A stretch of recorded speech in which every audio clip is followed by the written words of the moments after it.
Halo sahabat guru semua dimanapun kalian berada. Pertemuan kita kali ini saya lagi mempresentasikan, menjelaskan tentang kegiatan pembelajaran yang saya beri judul Merdeka Belajar di masa pandemi. Terkait dengan kegiatan tersebut, maka di sini saya akan menjabarkan step by step terkait dengan prinsip-prinsip Merdeka Belajar yang saya tanamkan di dalam kegiatan pembelajaran yang barusan selesai beberapa waktu yang lalu. Di dalam prinsip-prinsip Merdeka Belajar itu, sahabat guru semua, ada 4 poin yang menjadi fokus bagi kita sebagai guru. Yang pertama yaitu tentang student center, yakni pembelajaran itu harus berpusat kepada siswa, yang mana kita fokuskan siswa bukan sebagai objek, tetapi sebagai subjek daripada pembelajaran itu sendiri.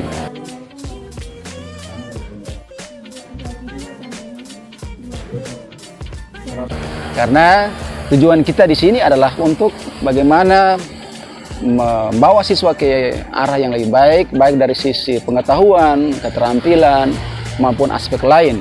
Nah, yang kedua, proses-proses yang berlaku di sana itu adalah proses yang terkait dengan literasi.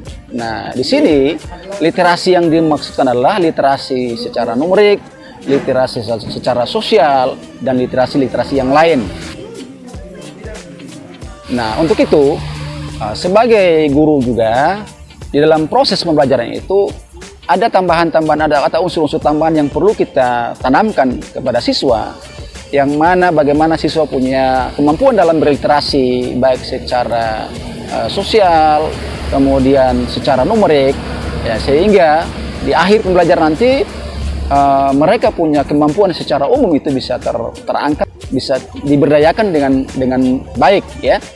Kemudian pada proses yang ketiga terkait dengan prinsip Merdeka Belajar itu adalah adanya kolaborasi.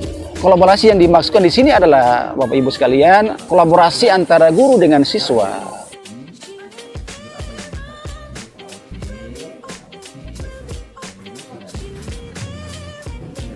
Kemudian kolaborasi antara siswa dengan siswa.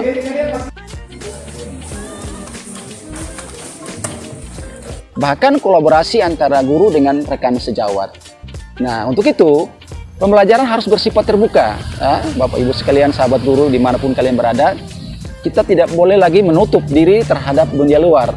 Adapun kondisi yang kita alami di kelas itu harus sifatnya open minded, ya. Kita harus berpikir secara terbuka, memberikan ruang kepada pihak lain untuk melihat kita, memantau kita.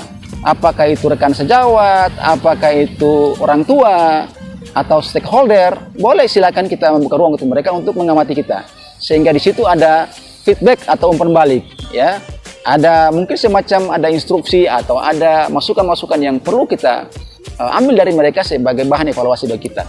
Kemudian prinsip yang keempat itulah prinsip keseraan. Keseraan di sini adalah bahwa sebagai pendidik, sebagai guru, kita harus memposisikan diri dengan siswa adalah setara.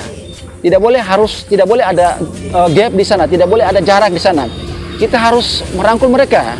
Kita harus merangkul siswa-siswa kita sehingga mereka merasa dekat, mereka menganggap kita sebagai teman, kita memberikan ruang yang begitu nyaman bagi mereka.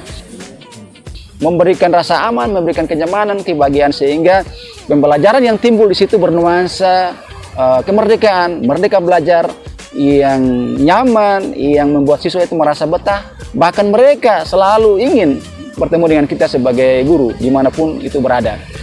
Jadi dengan demikian ada hal-hal yang perlu kita tanamkan juga terkait dengan prinsip-prinsip Ki Hajar Dewantara, yang mana adalah ing ngarso sum tulodo, ing madya mangungkarsa, kemudian tuturi handayani. Ketiga prinsip itu harus berada, kita tanamkan di dalam proses belajar mengajar yang kita lakukan di kelas, yang disebut dengan Merdeka Belajar. Bapak Ibu sekalian, sampai di situ apa yang saya jelaskan. Sampai ketemu di lain waktu dalam video yang lain. Assalamualaikum warahmatullahi wabarakatuh.